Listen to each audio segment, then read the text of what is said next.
Olá, eu sou Antônio Carlos Souza, Tom, sou psiquiatra clínico e sou psicodramatista. Estava atendendo um paciente hoje e aí me veio à mente uma coisa que seria talvez importante para nós conversarmos aqui. Em toda a medicina, e eu estou falando como psiquiatra, que sou um médico, é extremamente importante para o médico clínico, além dele conhecer a doença, que é o motivo pelo qual o paciente vem ao médico, ele procura esmiuçar, compreender qual é a pessoa que tem aquela doença. Compreender o que a pessoa, como a pessoa é, reconhecer quais são os traços básicos da sua personalidade. Por que isso é importante no exercício médico como um todo, em psiquiatria é fundamental? Porque o diagnóstico clínico, ele representa algo que é comum a todas as pessoas, por isso que ele pode ser diagnosticado. Como medicina tem convenções, todas as pessoas que apresentem aquelas condições terão o mesmo diagnóstico. Mas as pessoas não são iguais, as pessoas são diferentes. Então, desde uma unha encravada até uma doença mais grave na medicina, embora os diagnósticos possam ser iguais, mas as pessoas para as quais os diagnósticos acontecem não o são. E por não sê-lo, a forma que elas têm de reagir à doença, de reagir ao problema, ou lidar com o problema, ou lidar com o tratamento, variam. Dando um exemplo bem sumário, existe uma doença chamada esclerose lateral amiotrófica, que é uma doença degenerativa de evolução fatal, frequentemente muito rápida, mas que Stephen Hawking, aquele físico de Cambridge da cátedra de Newton, tinha uma forma mais lenta de esclerose lateral amiotrófica, que durou mais de 40 anos, e ele terminou por morrer. E ao longo dos últimos anos, ele já não falava, a não ser com sintetizador eletrônico, usava uma cadeira de roda, que era só 2 dedos dele que se moviam. Essa doença foi diagnosticada a primeira vez, ou foi denominada a primeira vez, na década de 30, num jogador de beisebol, chamado Lou Gehrig. Por isso que essa doença também era chamada doença de Lou Gehrig.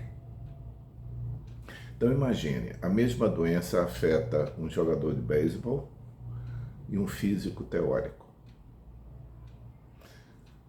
Tem uma frase de Stephen Hawking que ele cita, que ele diz que ainda bem que ele teve essa doença, porque permitiu que ele não se preocupasse com as coisas do corpo e ficasse restrito só à mente dele, que era a coisa mais importante. Agora imagine o Lou Gehrig, que era jogador profissional de beisebol, tendo uma mesma doença que limita os movimentos progressivamente até a pessoa morrer. Evidentemente, ele não teria a mesma opinião que Stephen Hawking teve. Imaginemos o inverso, que fosse uma demência na doença de Alzheimer que estivesse acometendo os dois. Era bastante possível que para Lou Gehrig essas perdas fossem lentamente absorvíveis. E para Stephen Hawking ele perceber que a velocidade de processamento do cérebro dele estava lentificando fosse extremamente angustiante.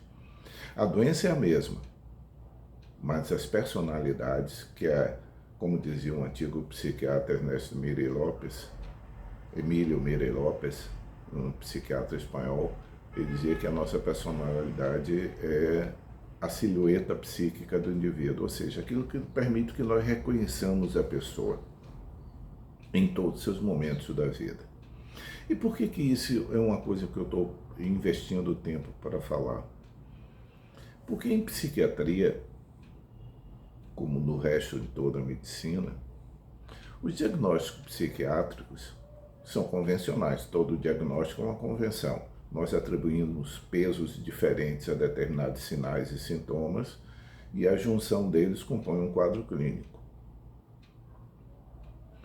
Então, há pessoas, e isso é especificamente uma pessoa que eu atendi hoje, que tinha um quadro há 3 anos, quando eu vi a primeira vez, tinha um quadro de um transtorno de ansiedade generalizada, mas ele, ao se descrever na primeira consulta, ele se diz uma pessoa forte, extremamente forte. Assim que ele se descreve. Então ele teve alguns ataques pânicos, ele tinha um nível de ansiedade contínuo, portanto de um transtorno de ansiedade generalizada, iniciou o uso da medicação, teve uma resposta muito boa aos sintomas, desapareceu do consultório e reaparece agora 2 anos e meio depois,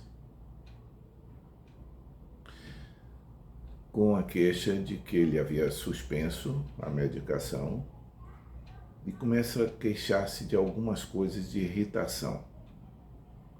E aí eu pergunto a ele, antes de usar a medicação, como você reagiria a uma situação similar? Provavelmente do mesmo jeito. Então, por exemplo, ele está com uma doença respiratória, uma crise respiratória. Tudo que limita o contrapõe-se a ele, ele se irrita. Então, para uma pessoa que tem um traço de força como característico, força no sentido de não admitir oposição na vida, esse é o traço básico dele, desde a física, a sensação de limitação física, até oposições em discussão, uma pessoa que sempre reage a isso de uma forma mais intensa. E ele está atribuindo agora, essa é a dúvida, ele está assim porque ele suspendeu a medicação, ou ele sempre foi assim, e em cima dessa traço de personalidade extremamente competitivo e autoritário dele, se sobrepõe um quadro de ansiedade. Já que não é estranho que nós imaginemos que uma pessoa controladora e autoritária, ao ser contraposta diante de uma situação que ele não tem dificuldade de lidar, ele tem a mais facilidade de entrar numa crise ansiosa, se descontrolar. Então, quando nós avaliamos qualquer coisa em psiquiatria, nós sempre pensamos o transtorno psiquiátrico é o diagnóstico clínico, é aquele para qual nós tratamos, para qual nós direcionamos o tratamento. É aquilo que o paciente se queixa. Mas essas coisas acontecem acima e em cima de algo que é permanente na vida dele, que é a silhueta psíquica dele, no dizer de Emílio Meirelles Lopes, que é o traço de personalidade básica dele. O que quer que se assente aqui terá características do transtorno clínico psiquiátrico associado com o traço característico da pessoa, que vai deformar isso ou vai acentuar ou diminuir a reatividade da pessoa. Ter uma pessoa controladora e autoritária para lidar com um tratamento que demora tempo para acontecer, seja de natureza psicoterápica ou farmacológica, não é rápido, impõe para essa pessoa uma limitação muito mais irritante do que para alguém que não tem esse traço controlador e autoritário, por exemplo. Então, sempre que nós estivermos pensando em qualquer coisa em medicina, é sempre importante que nós possamos ir além do diagnóstico do transtorno clínico, da doença clínica, que essa é reconhecida por todos os médicos que têm a mesma formação. Esse transtorno psiquiátrico será reconhecido por todos os psiquiatras que têm a mesma formação. Mas a pessoa que tem o transtorno, no caso psiquiátrico, essa pessoa impõe uma forma, modula aquilo que ele apresenta e modula o tratamento. Ou seja, para tratar, eu preciso reconhecer qual é o transtorno clínico. Mas para que eu obtenha sucesso no tratamento, é fundamental que eu reconheça para quem esse tratamento está sendo dirigido, para que nós não sejamos levados a uma corrida de um cachorro correndo atrás do rabo. Por exemplo, vamos imaginar uma pessoa que tem um traço, uma outra paciente esses dias me usou essa expressão. Eu sempre fui melancólica, eu sempre fui pessimista na minha vida. Então, me lembra aquela hiena que era queixosa de um desenho antigo, que era Leap the Lion, Hard, ha, ha. E Hard repetia sempre, ó vida, ó dor, ó miséria.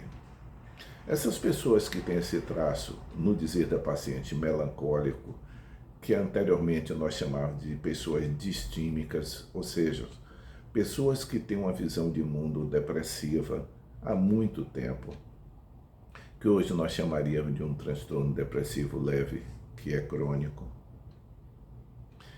que não se expressa muitas vezes com tristeza, mas com irritação, com irritabilidade, com impaciência, com mau humor, mas que tira da pessoa sempre o reconhecimento das coisas boas da vida, porque a visão dela é pessimista da vida, continuamente já há muito tempo.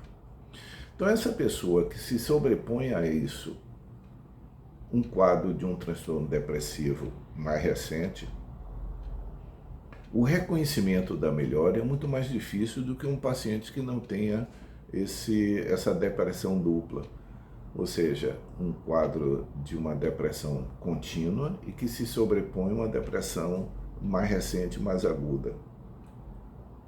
Essa pessoa vai ter mais dificuldade de reconhecer a melhora dela, portanto, vai tender a que o psiquiatra, por impaciência, muitas vezes, ou cobrado pelo próprio paciente, modifique excessivamente a medicação, porque a pessoa está sendo, de uma certa forma, conduzido pelo pessimismo que é inerente ao próprio paciente.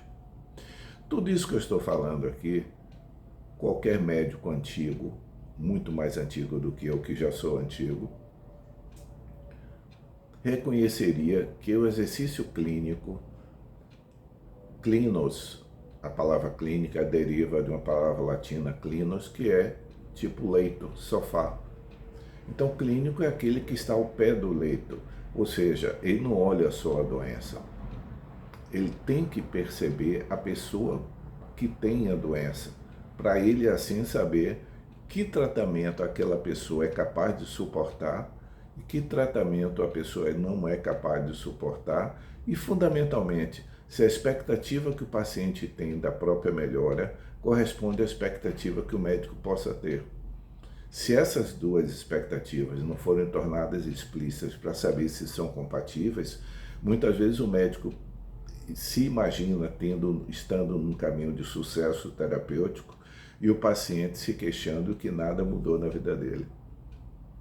Espero que haja sido útil para vocês essas reflexões. Tchau.